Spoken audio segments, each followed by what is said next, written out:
Good morning.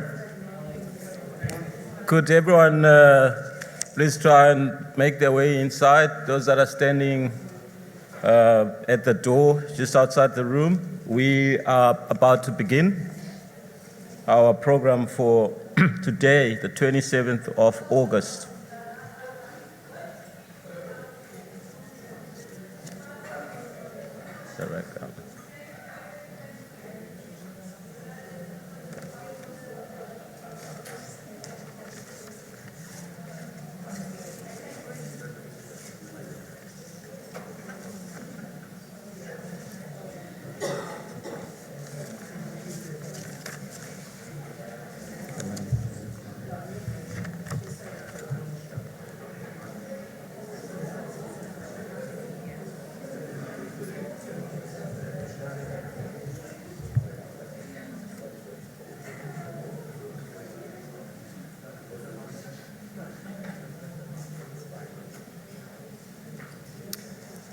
Morning, ladies and gentlemen. I would like to wish everyone a speedy recovery from yesterday and your very close encounters with decadence and extravagance. It's very difficult when one is in a place such as this and faced with the opulence that surrounds us, to not be tempted to be a part of what surrounds us, the sensory experience that surrounds them. We're very grateful to the sponsors, Nielsen, for last night. Thank you very much, Nielsen. Not only did they provide sincere entertainment to all of us, they've also at this conference outdone themselves by presenting a number of excellent papers. So thank you for your contribution to Pamro. You truly are one of our partners, and we are proud of the work that you are doing as Nielsen. According to the actress Elizabeth Taylor, success is like a deodorant. And you can even smell it in this room, because yesterday was very, very successful. We learned a lot of very good things, and I think we've done better than we expected. There is also a famous American who is famous for being famous. Her name is Kim Kardashian. She famously said that, "I like it when people underestimate me and are pleasantly surprised to see what I can do." So those are the wise words from Kim Kardashian. Thank you very much, ladies and gentlemen. We will carry on with this morning's program to continue to explore audience measurement and to continue to try and up our game on the continent, to increase an understanding of audience research and audience measurement, to also share ideas and converge towards a common currency or common currencies. This morning, our first presentation will come from Borderless Access. It will be delivered by Ejaz, Mirza, Bev Bassett, and Claire Becker by video. Ejaz has been working for many years, and he studied economics. He is currently based in the United Arab Emirates, and he will say a little bit more about himself. I know that he has a passion for audience measurement, and particularly for the technology side of research. So he brings with him that to this morning's presentations, that passion. Bev Bassett, she's a lead consultant for Africa. Her professional background includes leadership positions in marketing and research for Nielsen, Kantar, TNS, Beiersdorf, and Sara Lee. She is passionate about the benefits of modern digital market insights and solution-oriented growth of Southern Africa. She brings full brain strategic thinking to the table, coupled with deep business knowledge of African markets gained from leading major client accounts across the region. So if you join me in welcoming Bev and Ejaz. Thank you, Sifiso. Good morning, everyone. Are we awake? Yes. Yeah, lovely. And thanks to the lovely party yesterday we had. And yeah, I'm seeing that a lot of people are still in the same zone. Yeah, I would. So lovely to be here. First time at Pamro for borderless access, and we are impressed. Borderless access is always there to share the learning and learning with the industry when it comes to insight industry. And that in that pursuit, we always go places. At any given month, we must be speaking at least in a couple of conferences across the globe. We'll be there in SMR as well in September, and we are here. We were there in Samra. Sharing our knowledge is one part of our passion and what we do. We love to do. And Sifiso, thanks a lot for detailed introduction. So United Arab Emirates, those who didn't understand, is actually Dubai, what we always refer. So that's where I'm based, and my responsibility include dealing and developing clients in Middle East and Africa, and that's the reason why it brings me every time. And along with me, Bev is presenting. She's based out of Johannesburg, and Claire from Unilever was wanting to come here and present with us, but she had a few other engagements. She could not make it, but there is some learning and note that she has shared on video, so we'll be sharing that as well in the presentation. So let's see. Let's have some energy going in the room, and please feel free to ask any question at the end of the session. Would love to respond any question, clarifications, and and get the session going for today. So, as the presentation title you can see is about decoding consumers' decision, and that's where we said we love to talk about insights, and the element that we wanted to take was to see how we have moved from the last 10 years. And we all remember that we had a 10 years challenge session, trending last year. We all remember about that, right? So what we did is we tried to see how 10 years challenge in terms of the technology, in terms of the insight, has been going in our industry. And we saw that last year, a lot of people posted, a lot of celebrities posted where they were there 10 years before and how they look, how they are right now. So from the technology context, sorry.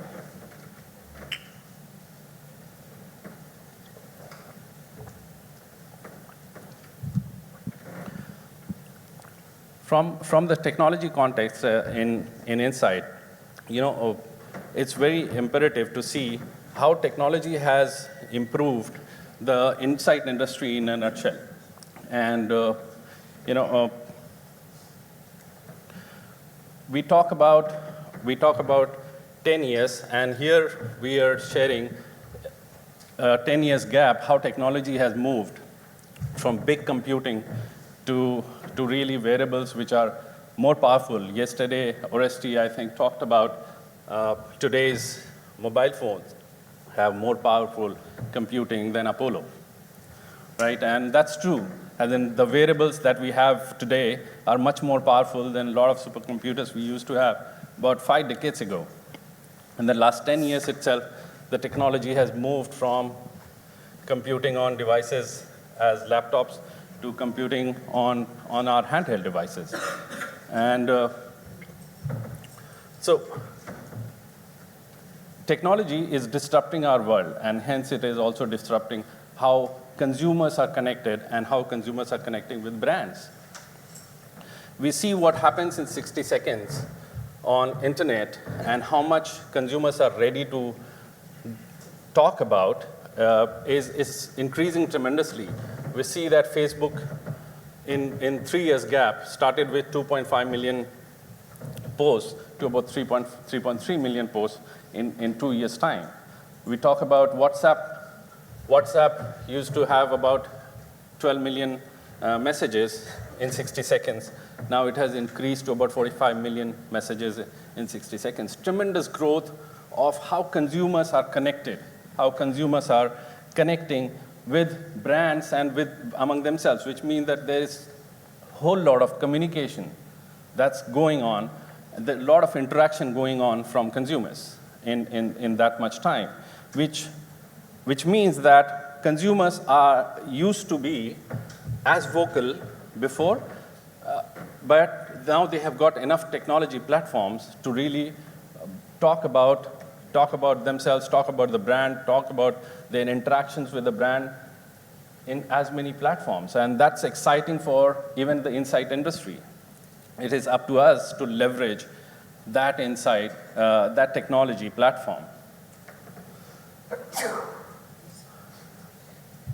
Consumers have moved digital platforms, and even in South Africa, it's not very different. We see that some of the local examples we can see is consumers are rapidly moving to digital platforms from changing behavior, like accessing on different space and time. If you see, number of online shoppers grew by 2.5 times from last 10 years, 2009 to 2019 in South Africa. Average daily time spent on social media is about 2.5 hours every day. So that much more talks are going on, that much more interactions are going on from the consumers.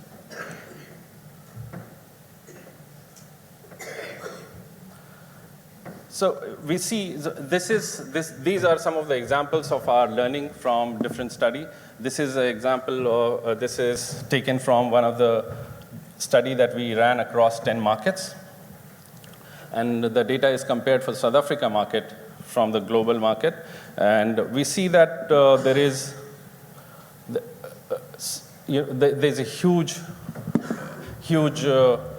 difference. There is significant difference in terms of how consumers are consuming TV series in South Africa, which is significantly higher than the global benchmark that we had our study on. Reflects that there's a lot of local content being created, generated in the market in South Africa. Things like Uzalo has got 9 million plus viewers on Tuesday. Generations the Legacy has got about 8+ million viewers as well on prime time. So a lot of local content are being created, and a lot of local content is generated, consumed in South Africa. Now, South Africa is a reflection of where the Africa is leading to, right? That's how we see it most of the time. So we see that this is leading in a right direction. When we talk about insight industry, when we talk about opportunity and advantage in the modern era, then we see that South Africa, from the insight perspective, is slightly lagging behind in terms of use of digital. And this data is from SOMAR, and they are the body who look after, globally, they look after what kind of studies are being carried out in which part of the world and so on and so forth. We see that South Africa is actually behind even the other African counterparts. And there is a huge scope for us from technology, from insight industry to move towards the technology domain using the methodology which is much more efficient, much more faster.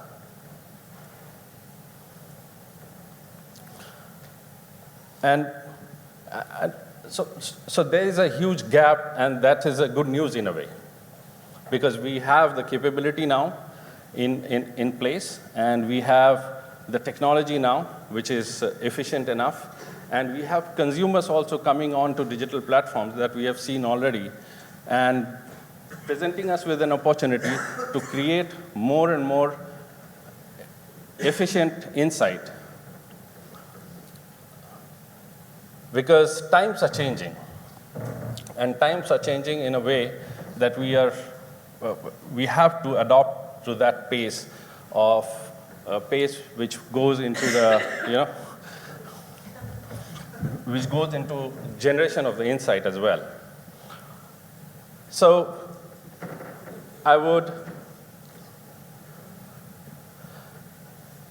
this is how it could appear in 10 years' time when we are talking about, digitally digital connected consumer getting from insight to the marketing actions, and there's a platform which is really ready to be launched. So going to the next level, we have a case study which we want to share with you, which we did for Unilever as a test pilot study. And I would like to welcome Bev to take you through the rest of the presentation. Hi, everyone. Hello. So again, Pamro, thank you very much for inviting us to present this presentation today. And what we did in the build-up to putting this presentation together is we ran a test pilot with Unilever so that what we could do was bring an almost live use case study to this audience to show you the benefits of digital and how it could in fact transform the space that we operate in the research space. So we did work with Unilever. We pulled this quick test pilot together, and I'm going to take you through some of the learnings. But just to start with and to set the scene, if we look at some of the advantages of using online digital panels and samples, and to begin with, proprietary panels give researchers quicker access to their sample, because what we do is we build intelligent profiling of the panelist. So not only their response patterns, but also more intelligent profiling such as their financial behavior or mobile behavior or automotive behavior. And their mobile, and yes, and we said automotive. And what we then do is we augment that with machine learning, which will then help us to better target and quickly access specific target markets, so that what happens is you can run feasibilities of whether you can in fact reach your market before you go into the market, right? So in this way, speeding up the process of doing research far quicker than we've been doing in traditional ways to date. And then when we look at digital, compared to traditional, typically what you would see with traditional methodology is you would launch your study in, say, the back end of the week and run your program on that part of the week and the weekend, and you would be collecting data over different periods of time. When it comes to digital collection, what you're doing is you're constantly collecting data, and that also affords you the ability to adapt the work that you're doing as you go. So for example, are you reaching a particular target market and as quickly as you thought, or do you need to boost your survey in certain areas or not? So it gives you much greater flexibility with speed. And then what we also see is that when respondents engage in their own time online and on their mobile or handheld devices, throughout the day or evening, in the comfort of their own space, it really helps us to get closer to hear and to see their responses in near real time. So the collection is also near real time. And at times, what we may do in digital is provide research clients with live dashboards to show the build of their collection, which provides a lot of comfort around what are we seeing, how are respondents answering questions, what can we do about it. And the objective is to drive speed of decision making ultimately, and to generate further insights and to spend more time generating insights and less time collecting data. So what we also did as a comparison is we ran a test around incidents to see whether digital, which some people are still skeptical about, can reach the same levels of incidence as traditional research. And we found that the two were very well matched across, for example, snack categories. But when we took this further and we said, what data are we actually collecting across traditional when we compare to digital, what we were seeing was that the traditional research across the snack category mostly covered in-home use, whereas digital, because people were responding on the go as they were living their lives, we collected a great range of both in and out of home usage. So it really starts to transform the way we actually do research and the quality of the data that we collect. So, on to the actual case study that we did with Claire. So, what did we do? We created a branded case study. So Pamro asked us specifically to bring a branded example to you as the audience. And Unilever kindly agreed to do this work. And really what we're trying to do is to illustrate to you as a room of mostly researchers and for your clients that we can help to drive the maturity of research that we do across Africa. And what I mean about maturity is the evolution to digital, away from traditional as it is appropriate. And we can do this a whole lot quicker. As you saw from the work that Ejaz presented, as a continent, we're running well behind the global norms, despite the fact that we are a digital and mobile-first continent. And that should surprise us. I don't know, does anyone follow that amazing little girl who is saving the world? Yeah? The name?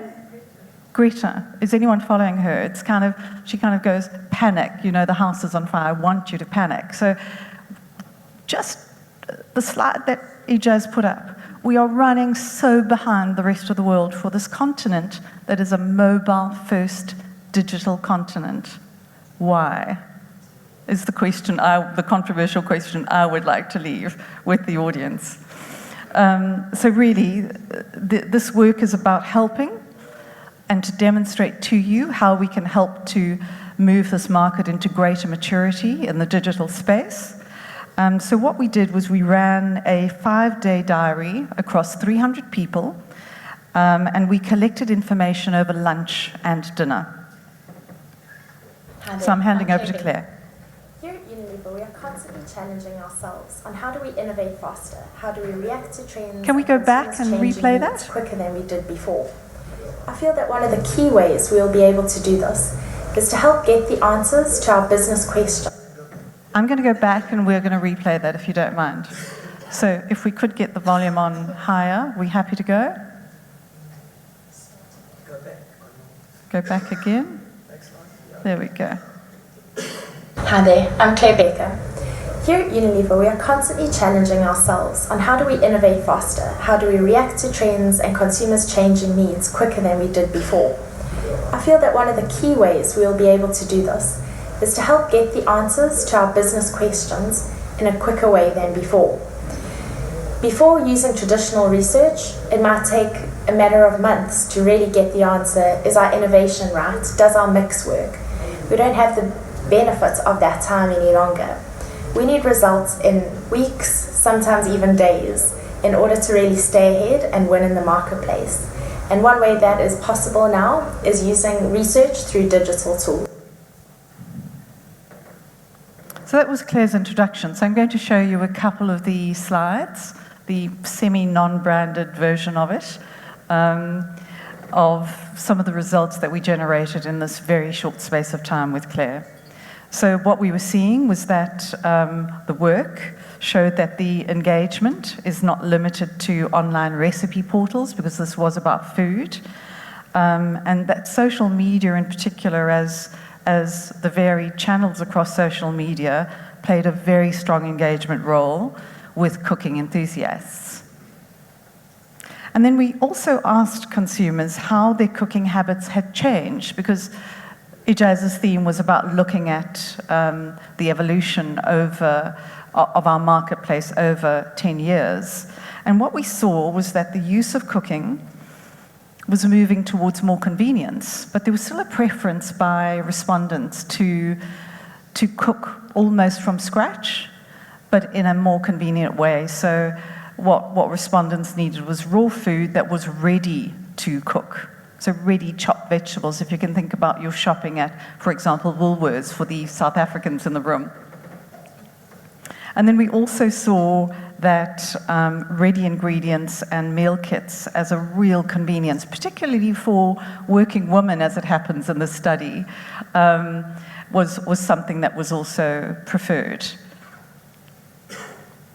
And through this process, and particularly because this is a digital process and a speedy one, information was shared in rich imagery form, and that meant that rich in the moment media was brought to the client, and that helped to bring the cooking experience to life for the rest of Unilever's business. Because these guys can't always go out into the field.